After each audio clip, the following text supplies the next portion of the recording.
Share this story, like this story, and leave a comment. Welcome to the Church of ACAB. I am your pastor, Father ACAB. And today's story comes from my home state of South Carolina. We have a Charleston County chief deputy who was fired for willfully not paying back student loans. Now, family, you might say that is an odd thing to be fired for. Well, not in South Carolina, because state law says that you cannot be a deputy, you cannot be law enforcement, period, if you are in gratuitous amounts of debt, which is quite appropriate in my opinion, because if police officers can enforce things that the IRS and other agencies enforce, like, for example, if you don't pay your property taxes, they can take your home. If they can do all that, then I have no problem with them being held to the exact same standards. So let's get into the story of a Charleston County chief deputy, I should say, named Joyce Smith, who just didn't want to pay her debts, which is black folks are always accused, and people who are victims of police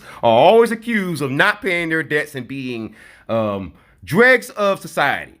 Well, let's get into the story of a police officer who is apparently the exact same thing. And so apparently Joyce Smith misunderstood the CARES Act federal student loan protections.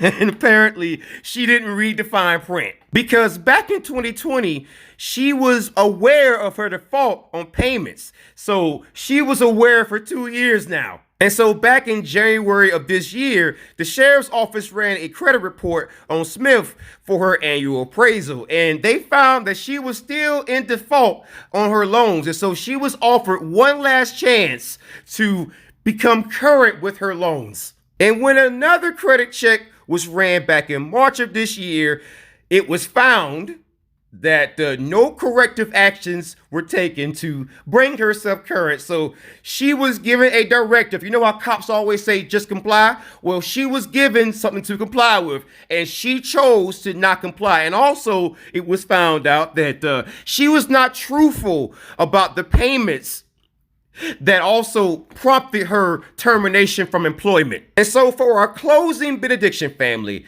pay your debts, especially if you are a police officer who always tells people to pay their debts, pay property taxes or anything else, or else your home or your car is taken. So if they can do that, I have no problem with this happening to a deputy. And that's all, folks. ACAB and amen.